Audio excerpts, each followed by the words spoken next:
Bok ekipa i dobrodošli u još jedan video sa savjetima. Danas ćemo pričati o affiliate marketingu. Affiliate marketing je nešto što u Hrvatskoj možda nije tako rašireno i rasprostranjeno i možda će tek sad početi, međutim imao sam priliku raditi u affiliate marketing timu za jedno strano tržište i mislim da je dobro znati što je affiliate marketing i kako ga sve možeš koristiti za sebe ili u nekakvom poslovanju, tako da ću vam danas pričati o affiliate marketingu. Reći ćemo što je to affiliate marketing, reći ćemo ko može koristiti affiliate marketing, koje su prednosti, koje su mane i za koga je affiliate marketing. Odlučio sam se raditi više ovih savjeti videa jer zapravo vidim da se ljudima to sviđa i dugoročno ljudi stvarno gledaju te videe, tako da drago mi je da mogu pomoći, pa zašto ne bi pomogao s nečim o čemu nešto znam. Evo, krenemo najprije s tim što je affiliate marketing. Affiliate marketing je tip digitalnog marketinga u kojem affiliate ili partner promovira neki proizvod za neki brand. Svako ko kupi kroz tu promociju ostvaruje prihod za tog partnera. Dakle, ukratko, ja sad vama kažem ovu kameru sam kupio na Amazonu, imate link dolje, ako neko ode na taj link, direktno preko tog linka kupi tu kameru, ja ću dobiti postotak od te prodaje te kamere. Dakle, meni će trgovac isplatiti neki mali iznos zato što sam mu promovirao kameru i zato što sam ostvario prodaju. Tako otprilike funkcionira affiliate marketing.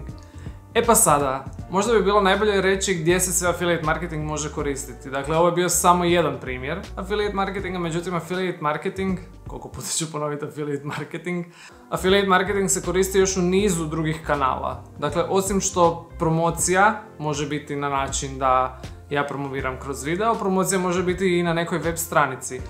Recimo, promocija može biti na portalima. Često kada imate one liste top 10 proizvoda, portali najčešće zarađuju preko linkova koji su dole u tekstu koji vode na te proizvode. Ako ostvarite kupnju baš preko tog linka, onaj koji je to promovirao će zaraditi. Affiliate marketing je zapravo nekako već dugo postoji, mislim da je 94. godina kada je definiran. Međutim, kod nas, s obzirom da je taj nekakav online shopping tek u zadnje vrijeme zaživio, tek sada ima smisla pričati o affiliate marketingu na našim područjima. E sada, ono što je zanimljivo je kako postati affiliate, kako postati partner, jer affiliate znači otprilike partner. Neki brand može imati svoju affiliate mrežu. Brand koji prodaje bez veze žarulje može imati na svojoj web stranici svoju affiliate mrežu kojoj se možeš pridružiti i reći ja ću promovirati žarulje. Svaki put kad se ostvari kupnja preko mog linka, firma koja prodaje žarulje će mi dati 5% iznosa transakcije koja je ostvarena preko mog linka. To je jedan način. Drugi način je da se povežete sa trgovcem, preprodavačem, recimo Amazonom, budete dio njihove affiliate mreže i onda možete stavljati linkove na bilo koje proizvode koji se prodaje na Amazon dućanu. U tom slučaju vam Amazon kao prodavač jednako tako daje neki iznos transakcije. Koliki je to postotak koji ćeš dobiti preko affiliate linka u affiliate marketingu ovisi potpuno o dogovoru, odnosno o sporazumu između prodavača i osobe koja je affiliate partner. Možeš dogovoriti 2, 3, 5, 10, 15, mislim da je to nekako najviše posto. Kada se pridružiš ti nekakvim većim mrežama, a nisi veliki prodavač, onda u principu oni imaju definirano već koji postotak ćeš dobiti ako se preko tvog linka proda recimo elektronika, ili ako se preko tvog linka proda knjiga, ili ako se preko tvog linka proda set za vrtlarenje. Ja jednostavno mogu sada uključiti affiliate linkove u svoj opis nakon što sam se pridružio affiliate mreži. Isto tako neko to može napraviti na Instagramu na swipe up linku. Vrlo vjerojatno je pitanje, pa dobro, kom koristi affiliate marketing u ovom slučaju? Pa affiliate marketing u principu može najviše koristiti nekakvim brandovima potrošačkih proizvoda.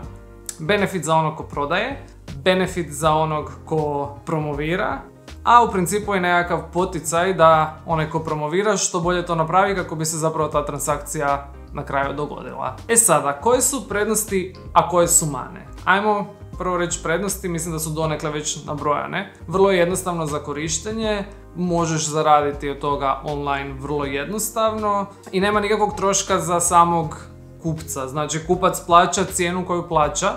To nema apsolutno nikakve veze sa tim koliko će osoba koja je promovirala dobiti postotak. A sada minusi. da bi zapravo zaradio od toga, moraš imati nekakvu mrežu gdje možeš promovirati uopće proizvode, gdje možeš plasirati takve linkove da bi ti na kraju to funkcioniralo. Ja recimo uključujem affiliate linkove na sve svoje videe. Moja mreža je za sada mala, kanal je i dalje prilično mali, međutim u budućnosti ako nekada ljudi dođu na te linkove i dalje budu htjeli kliknuti, uvijek mogu. Ono što je drugi minus je da ne postoje baš prodavači u Hrvatskoj koji imaju svoje affiliate mreže, tako da se morate zapravo pridružiti stranim affiliate mrežama.